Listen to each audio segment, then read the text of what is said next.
Hello, how are you? Well, this week I'm going to explain the usage of three modal verbs, which are should, must, and have to. Okay, so I'm going to share screen and I'm going to show you some rules to apply to these modal verbs. So let's read, yes, what it says here.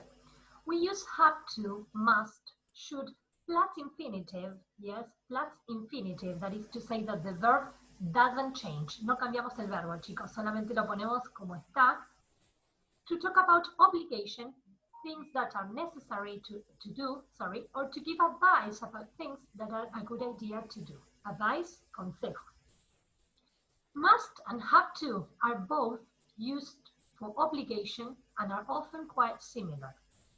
They are both followed by an infinitive. I must go now. I have to go now. Si prestan atención a la diferencia, ¿sí? Después de must pongo el verbo en infinitivo, pero sin el to, mientras que con have siempre tengo que poner to. Have to go, ¿ok? Are these exactly the same? ¿Es lo mismo usar must que have to? No. Well, almost. We often use must for personal opinions about what it is necessary to do, and have to for what somebody in authority has said it is necessary to do. I must remember to get a present for Daisy. My opinion, my obligation. Yes, I feel that kind of obligation. You have to look after their hair regularly.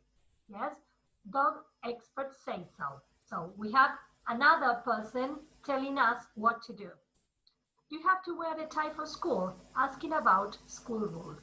Entonces, si prestan un poquito de atención, el must y el have to son los dos para expresar obligación, pero si uso el must, la obligación viene más de mi persona, y cuando uso have to, viene de afuera, ¿sí? De alguien más que nos dice lo que tenemos que hacer.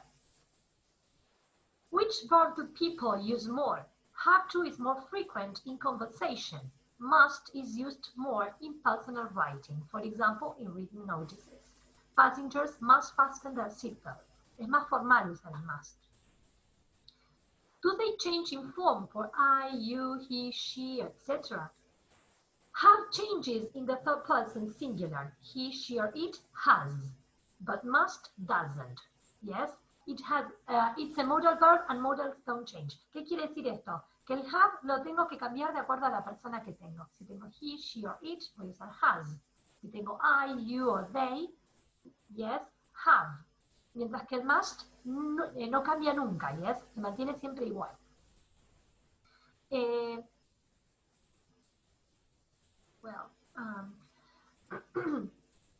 Well, should. What about should? Yes.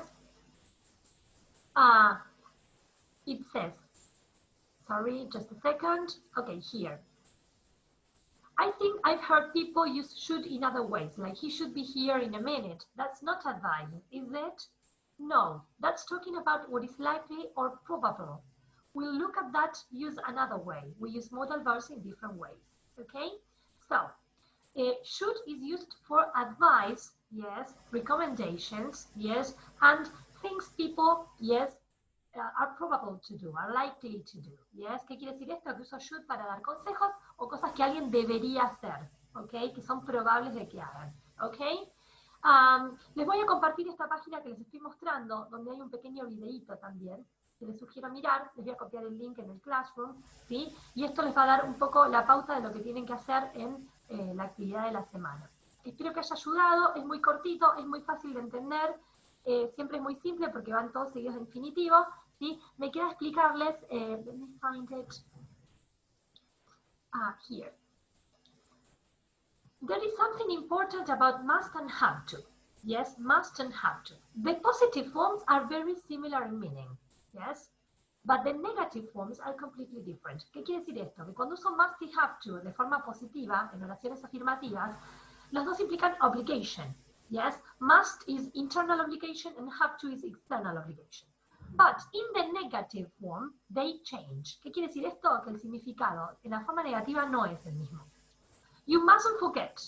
Don't forget, you have no choice. It's negative obligation. If you don't like him, you don't have to see him again. There's no obligation to see him again, but you have a choice. Yes? So, Mustn't is for negative obligation, but don't have to means that it's not necessary, ¿ok? That is the main difference, ¿ok? Entonces, si uso mustn't, quiere decir que no lo debo hacer. Ahora, si yo digo don't have to, es que no es necesario que lo haga, ¿ok? Bueno, espero que les sirva esta pequeña plantilla donde hay algunas explicaciones. I repeat, I'm going to share this on Classroom so that you can watch the video and read the rules as many times as you want, okay? So, see you next time. Hope you're fine, and okay, goodbye.